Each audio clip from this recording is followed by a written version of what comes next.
ನಮಸ್ಕಾರ ಸ್ನೇಹಿತರೆ, coffee time ಕನ್ನಡದ ಮತ್ತೊಂದು ಸಂಚಿಕೆಗೆ ನಿಮ್ಮೆಲ್ಲರಿಗೂ ಸ್ವಾಗತ.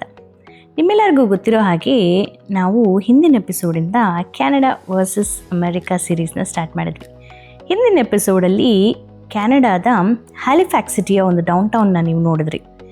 ಇವತ್ತಿನ ನಮ್ಮ ಸಂಚಿಕೆಯಲ್ಲಿ ನೀವು ಡ್ಯಾಲಸ್, ಟೆಕ್ಸಸ್ ಸ್ಟೇಟ್ ಅಲ್ಲಿರುವಂಥ ಡ್ಯಾಲಸ್ ಸಿಟಿಯ ಒಂದು ಡೌನ್ ಟೌನನ್ನು ನೋಡೋಣ. ಹ್ಯಾಲಿಫ್ಯಾಕ್ಸ್ ಡೌನ್ ಟೌನ್ ತುಂಬ ಕೂಲಾಗಿ ಸಮುದ್ರ ತೀರದಲ್ಲಿದ್ದು ತುಂಬಾ ಪ್ರಶಾಂತವಾದ ವಾತಾವರಣವನ್ನು ಸೃಷ್ಟಿ ಮಾಡಿದರೆ, ಡ್ಯಾಲಸ್ ಡೌನ್ ಟೌನ್ ಬ್ಯುಸಿಯಾಗಿ ಸಿಟಿಯ ಒಂದು ವಾತಾವರಣ ನಿಮಗೆ ನೋಡೋದಕ್ಕೆ ಸಿಗುತ್ತೆ. ತುಂಬಾ ಬ್ಯುಸಿ ಇರೋ ಕಾರಣ ಇಲ್ಲಿ ಯಾರ ಹತ್ರನೂ ಟೈಮ್ ಇರೋದಿಲ್ಲ.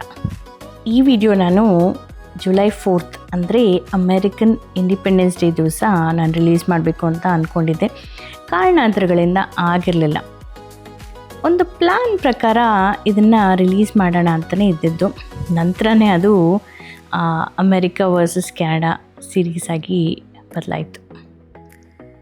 ಕ್ಯಾನಡಾ ಬಿಟ್ಟು ಬಂದ್ರೂ ಕ್ಯಾನಡಾ ಅಂತೂ ನನಗೆ ತುಂಬಾ ಇಷ್ಟ ಆಗುತ್ತೆ. ಯಾಕಂದರೆ ಅಲ್ಲಿದ್ದಂಥ ಒಂದು ಪೀಸ್ಫುಲ್ನೆಸ್ ಇಲ್ಲಿರೋದಿಲ್ಲ. ಇಲ್ಲೂ ಅದರದೇ ಆದಂಥ ಒಂದು ಸೊಗಡಿದೆ, ಆದರೆ ಅಲ್ಲಿ ತುಂಬ ಸ್ಲೋ ಲಿವಿಂಗ್ ಆದ ಕಾರಣ ಅಷ್ಟು ನಮಗೆ ಅನಿಸೋದಿಲ್ಲ. ಇಲ್ಲಿ ಏನೇ ಆದ್ರೂ ಬ್ಯುಸಿಯಾಗೇ ಇರುತ್ತೆ. ವೀಕೆಂಡ್ಸ್ ಬಂದು ಯಾವಾಗ ಹೋಗುತ್ತೆ ಅನ್ನೋದೇ ಗೊತ್ತಾಗೋದಿಲ್ಲ. ನೋಡ್ತಾ ಇರಲ್ಲ, ಇಲ್ಲಿ ಒಂದು ಸಬ್ವೇ ಸಹ ಇದೆ.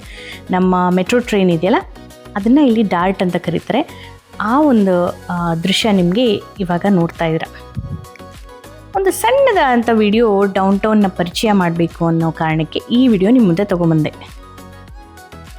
ವಿಡಿಯೋ ಇಷ್ಟ ಆದಲ್ಲಿ ಹೇಗೆ ಅನಿಸ್ತು ಅಂತ ತಿಳಿಸೋದನ್ನು ಮರಿಬೇಡಿ. ಹಾಗೆ ಫ್ರೆಂಡ್ಸ್ ಆ್ಯಂಡ್ ಫ್ಯಾಮಿಲಿ ಜೊತೆ ಶೇರ್ ಮಾಡೋದನ್ನು ಮರಿಬೇಡಿ.